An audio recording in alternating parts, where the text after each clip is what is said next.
When you stay committed to the process and the practice, you don't necessarily know at that time what other opportunities are going to come your way just because you committed to this thing.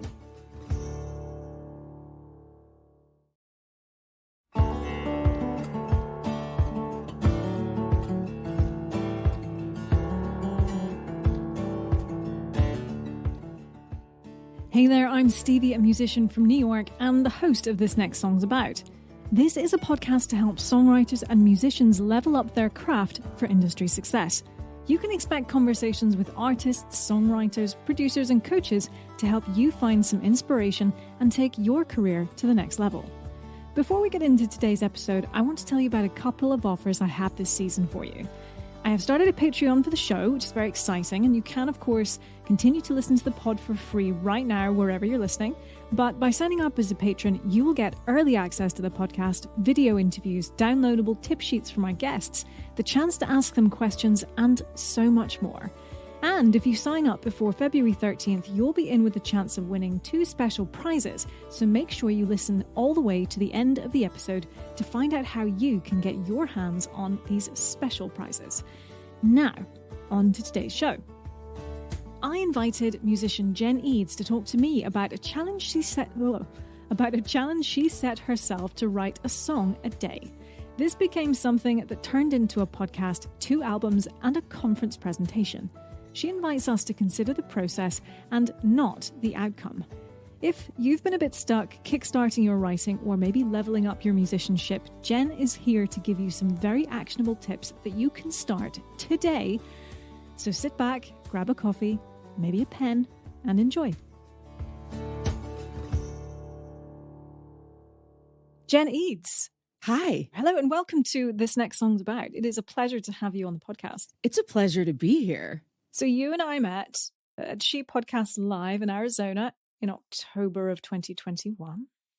And now here we are. And we were laughing before we hit record because you and I probably had the most in common of anybody at that conference. And we didn't really get to chat. But I was like, there's a person with a ukulele. I need to speak to them. Yeah, and you were one of the first people I met when we got there. That's right. You had just arrived at the hotel. You were buying something at the hotel shop. And I saw ukulele. I was like, oh, there's someone I want to talk to. And finally, we are doing it. Yeah, this is great. Yeah. So, Jenna, can we start off by finding out a little bit more about you and your life as a musician up till this point? What led you to start the podcast? And we'll come on to that later. So I studied music in college. So it was a music and business degree. And then I graduated and didn't use it. Whoever uses their degree, right? Exactly. But I enjoyed it. And it's funny because now so much of what I did learn has kind of come back because, I kind of stopped playing music for a while because I got a grown-up job and there wasn't time for it. But then I found my way back into cover bands and then eventually started writing songs. And, that music theory does come in handy at some point. So then I ended up working in podcasting. Again, all of that audio and that creativity kind of actually found its way back into the work that I was doing, which was great. I certainly find that as a podcaster, my music knowledge is really helpful. Oh, yeah. And you can also create your own music and sound effects when you're doing, and there's no licensing issues. Hurrah! That's probably the best part of being a musician when you're podcasting, for sure. Mm-hmm. So at Sheet Podcasts, you did a talk or a presentation, if you like, on a challenge that you gave yourself. Tell me about the challenge that you set yourself. So it was write a song a day. And how long did you do that for? The goal was to do it for an entire year because I just felt like it served multiple purposes. So it would force me to sit down and actually block time to work on writing a song. The other piece of that, too, is that it also, just getting okay with committing to that practice rather than the outcome. And then the publishing piece and actually getting it out into the world is that hopefully these songs will serve somebody as a way for them to connect because we were still coming out of shutdowns and pandemic stuff and all of that. And so I thought, if I can put just this little 2 to 3 minutes of goodness out into the world where I'm going to get a benefit from it, and hopefully someone else will benefit from it, then everybody's winning all the way around. Yep, absolutely. So I just wanted to take a step back. So you said committing to the practice and not the outcome. Mm-hmm. Tell me more. Well, I think a lot of times, not even necessarily as songwriters or creatives, but especially in the age of social media where you're putting stuff out and you want engagement, you want comments, we want likes. What happens if that doesn't come? Was the act and the practice of writing the song not valuable? Of course not. And for me, I feel like it's so valuable. Like, that's the commitment. That's the practice. And when we get so attached to outcomes and expectations, like outcomes and expectations ruin everything. And, putting something out there because you want it to be liked or you want engagement. And it's something that I can sit here and I can talk about it and be like, oh, well, we shouldn't be attached to that stuff. But I still kind of am, because I think just as humans, we want that connection and we want people to like what we're putting out into the world. Nobody wants to hear that there's babies ugly, or even worse yet, that nobody cares that you even had a baby. That is an apt metaphor. And I love it. And yes, there are babies that look like aliens. And no one's told those parents. Like, right. Should edit that out for anyone listening who has an alien-looking baby. But I think that's interesting. So you're committing to the practice, not the outcome, not the validation. And you're right. It is so easy to focus on that because that is the thing that gives us that dopamine hit.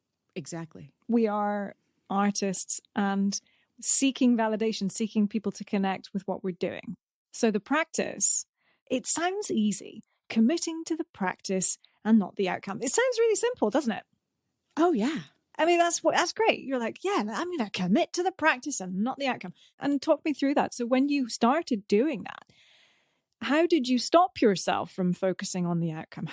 Was it just like I'm not like you found your mind wandering and you're like, nope, not going to think about that. Not going to look at how many likes it's got. Not going to, how did you stop yourself? Well, truth be told, I haven't. And which I feel like that's another practice in itself, isn't it? Mm-hmm.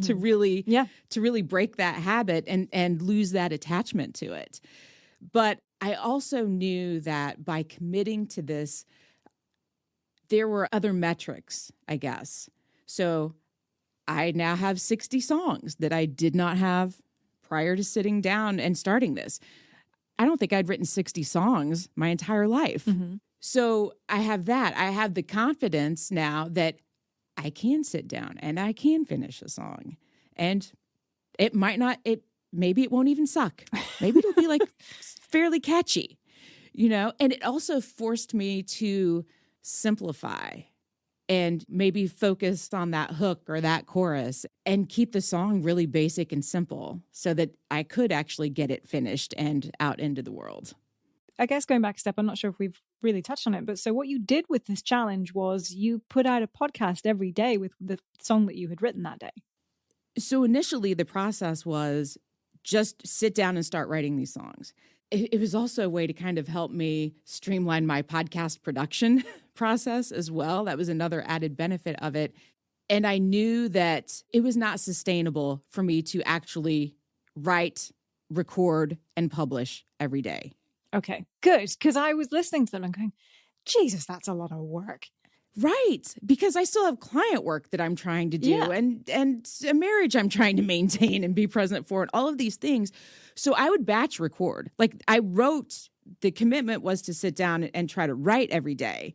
But the actual recording was batch record and then just scheduled to publish daily. This is how the sausage is made, folks. Truly.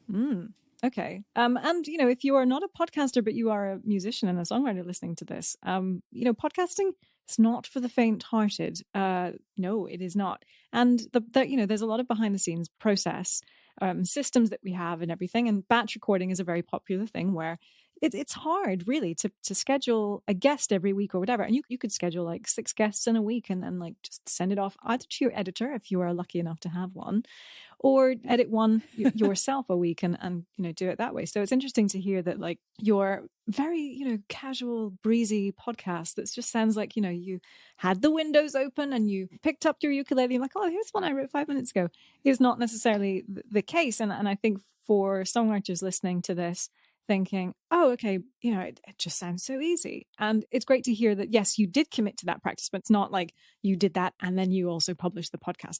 Right. And then there were days that I sat down to write. I still sat down to write, but I did not end up with a finished song. Okay. I had maybe a few different ideas that came, or, a chorus that came, or maybe I would get a verse and it ended up showing up in another song later. So there were some days where I was like, ooh, I cranked out a couple songs today. Like, this is good. And then there were days of frustration of, okay, I sat down to write. So that's good, but I still didn't really get anything that I feel like I could put out into the world. This practice also was very helpful in just not overthinking things. And it kind of helped me battle that perfectionist need that I think a lot of us have as artists as well. That's interesting. So when you were writing a song a day, so you say sometimes you wouldn't finish it. Mm-hmm. How did you settle with that in the sense of, have I succeeded or failed at this? Was it enough for you to sit down and write? Or did it need to be that you needed to finish a song that day? I just had to sit down to write. Yeah. If, say, on the days that you were lucky and that you finished a song, so you sat down, you finished a song, on the days that it went well, because we all know that we have days when it does not go well, mm-hmm. Nothing comes to you, the dog won't leave you alone, like the partner is like, I need help up the ladder, changing a laptop, whatever. We know that this happens and you can't sort of just get that focus. It's really hard. Life happens, we get it. On the days when it went well, what was that like? How long did it take you? Did it change, or did you have a flow that worked for you most times? Sometimes they would just magically come out. And it varied. It was never the same. It didn't feel like it was the same process every time. Sometimes the lyrics came. Sometimes the chord progression came. Sometimes I could tell that I was writing in response to something that I had experienced. And I was so grateful for those days when I was feeling an emotion or feeling a certain way, or frustration's great for writing songs. And they seem to come much easier on those days. I found that I very much write in response to something. I need that. I need something to kind of ignite that spark. Mm-hmm. It's hard just to sit down and stare at a blank page and be like, oh, well, I could write about anything. And then that feels super overwhelming to me. That's challenging. Yeah. Hey, it's Stevie. Thank you so much for listening to This Next Song's About. Whether you are brand new to the show or to me, or if you've been listening since the very beginning, all those years ago, if you like what you're hearing, I would love it if you would share it with another songwriter you know. My mission with This Next Song's About is to help serious songwriters like you improve their skills and hone their craft. So if you feel inspired, please share the show with another songwriter that you know. Send them to thisnextsongsabout.com, or simply share your favorite episode with them. It would mean a lot to me, and I hope it would improve their life too. Now, back to the show. When did you start the process? I started it this spring.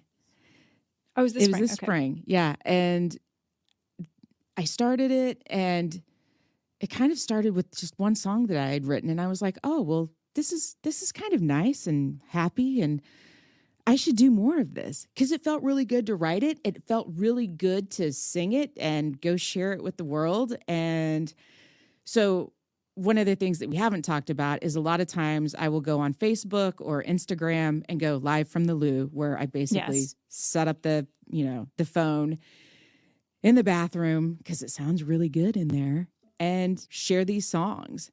And I was like, that felt really good. I want more of that. So I just did it. I love Live from the Loo. It's quite fun. Thank you. And you're right. Everyone sounds great in there. Mm-hmm.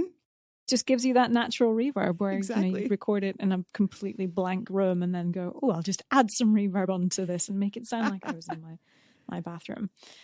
And when you are writing, you decided to do this all on a ukulele. Why did you do that?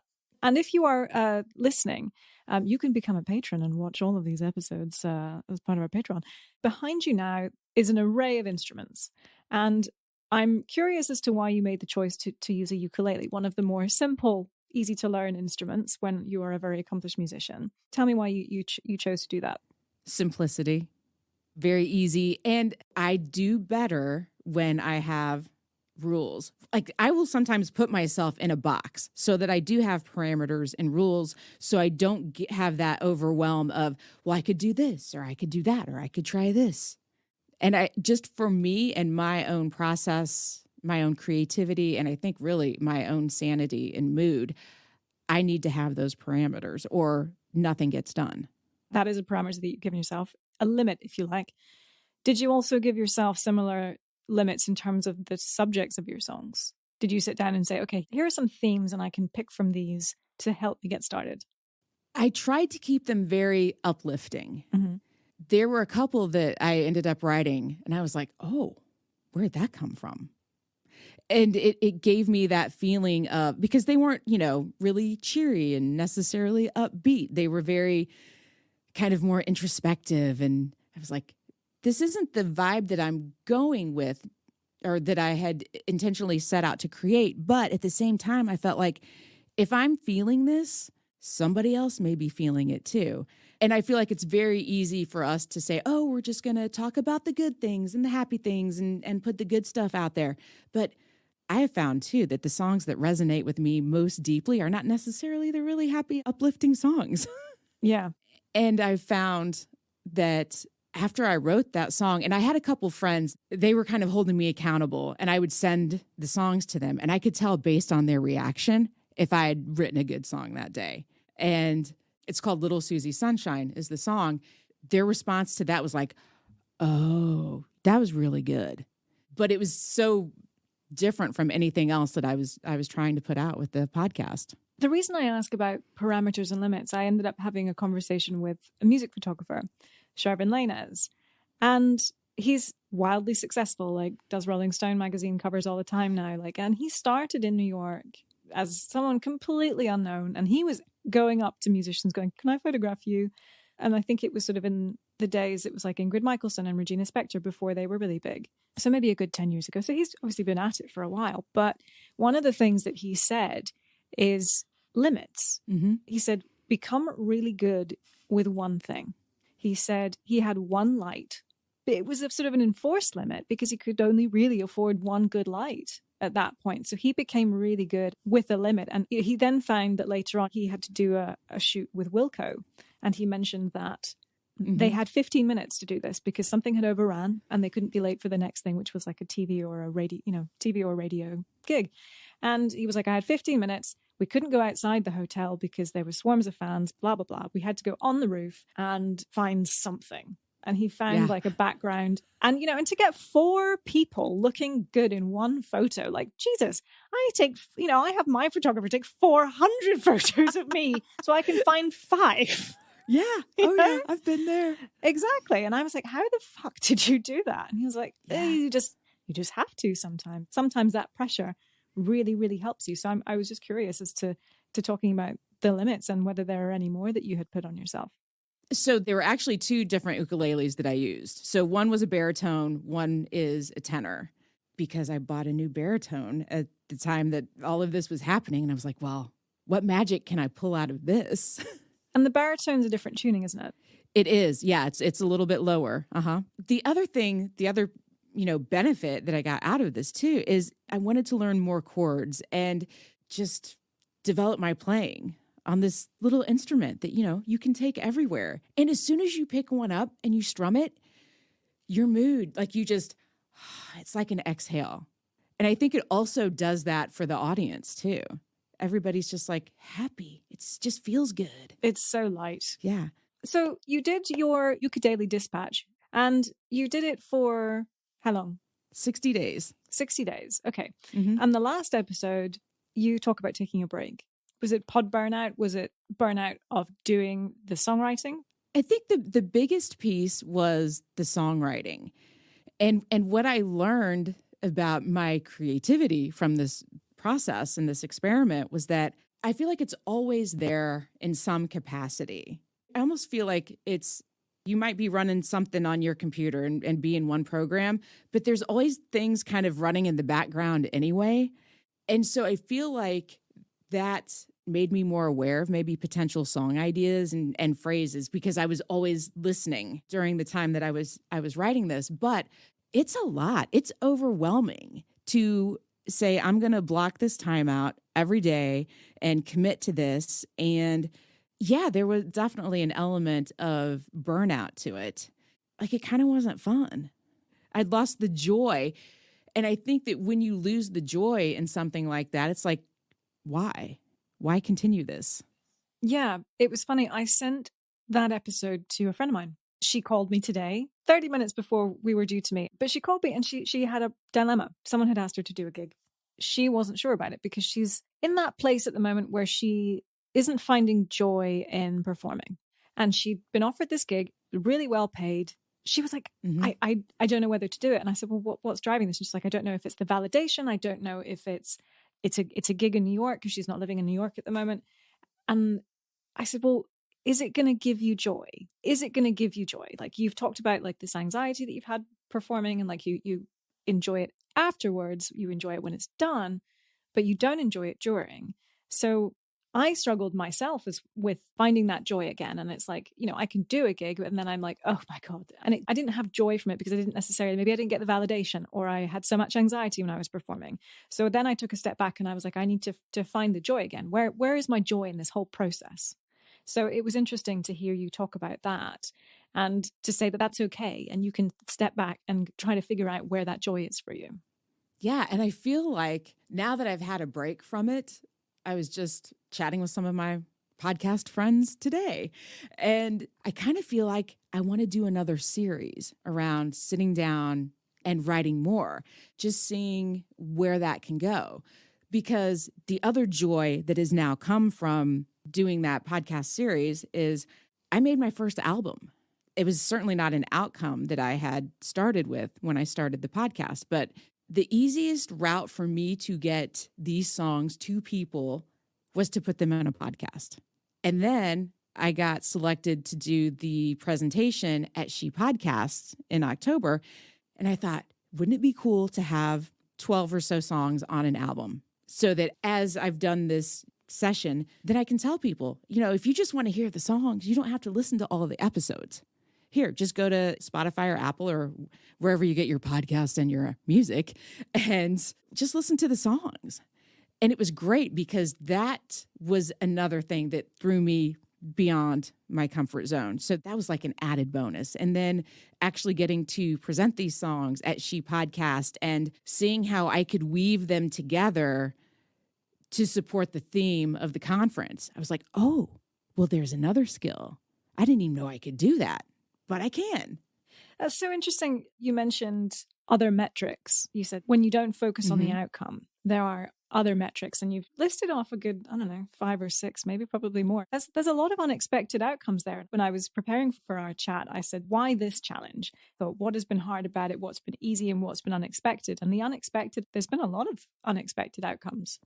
Oh, very much so. Yes. That just goes back to when you stay committed to the process and the practice, you don't necessarily know at that time what's going to come as a result of that and what other benefits are going to come your way, and opportunities, just because you committed to this thing.